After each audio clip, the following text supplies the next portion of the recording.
Bonjour à toutes et à tous, bienvenue dans cette séquence coup de cœur, la première de la saison. Aujourd'hui, je vais vous parler de 3 albums. On commencera par un album intitulé L'appât la nuit, il vient de sortir chez Sarbacane. On ira ensuite vers l'humour avec Les Cavaliers de l'Apocalypse, paru chez Dupuis, et on terminera avec un grand récit de science-fiction qui s'appelle Négaliode et qui vient de sortir aux éditions Casterman. Mon premier choix, c'est L'appât la nuit, et je dirais que tout le contenu de l'album est dans le titre. Alors L'appât, c'est quoi? Eh bien, c'est un lieu-dit à Rio de Janeiro, situé entre les quartiers riches et les quartiers plus populaires. Et c'est là, en fait, depuis plusieurs décennies que s'est transposée la vie nocturne de Rio. C'est un quartier qui est festif, rempli de boîtes de nuit, de bars. Et l'auteur va nous emmener durant 24 heures dans ce quartier où des destins vont se croiser. C'est donc un récit choral où on verra apparaître une multitude de personnages qui vont d'étudiants en goguette, de jolies touristes allemandes, de flics véreux, de dealers, de travestis, de militaires corrompus. Et on l'imagine, à un moment de cette nuit, tous ces destins vont se croiser. Donc au gré de rencontres amoureuses ou parfois plus brutales, l'auteur va nous faire vivre une tranche de vie de ce quartier durant une bonne douzaine d'heures.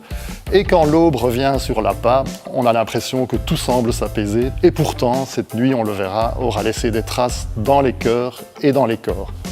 Je vous invite donc à vous laisser entraîner dans ce tourbillon, car l'auteur franco-brésilien Nicolai Pinheiro est vraiment le guide parfait pour nous emmener dans cette tranche de vie qui s'avère être haute en couleurs et pleine de sensualité.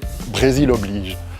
Mon deuxième choix s'est porté sur une bonne tranche d'humour, ça s'appelle Les Cavaliers de l'Apocalypse. C'est par Libon et c'est paru chez Dupuis. Alors Libon, on le connaît tous, il avait fait Jacques le Lézard dans Spirou, il a fait également Animal Lecteur, et ici il nous revient comme scénariste et auteur d'une série bien délirante.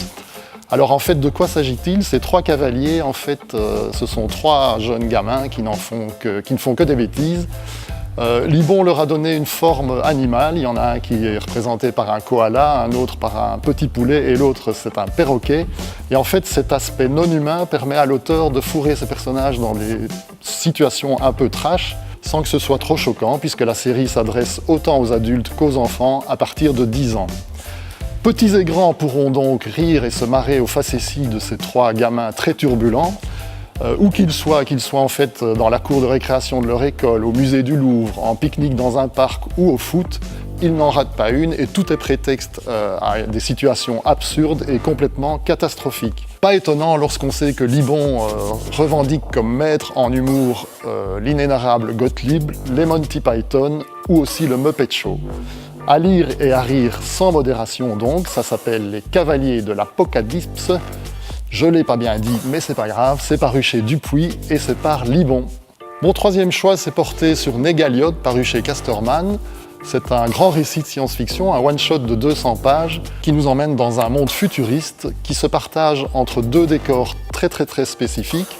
D'une part, d'immenses mégalopoles, des villes qui flottent dans le ciel, et en dessous de celles-ci, d'autre part, de vastes étendues désertiques et rocailleuses, où nous allons retrouver le personnage principal de l'histoire qui s'appelle Jari. Alors Jari, c'est une sorte de cow-boy berger qui veille sur son troupeau de dinosaures. Et un beau jour, un camion météo envoyé par le pouvoir va provoquer une immense tempête qui va décimer son troupeau, qui est sa seule richesse. Et notre héros Jari va décider de partir pour la ville afin de régler ses comptes et retrouver l'auteur de ses méfaits. Avec Négaliode, on est dans un récit de science-fiction avec des thèmes finalement assez classiques. Des grandes villes hiérarchisées et verticales, une nature qui a été dévastée par l'homme, une dictature anonyme qui se cache. On passe donc très vite d'un récit futuriste à une fable envoûtante sur la condition humaine et sur fond de décors inspirés par l'Afrique et l'Océanie. Graphiquement, le travail de Vincent Perriot est juste sublime et on voit clairement ses influences. Il va voir du côté de Möbius, de Druillet et parfois de Johann Sfar. Voilà, j'espère que cette séquence vous aura donné envie de lire et rendez-vous à la prochaine.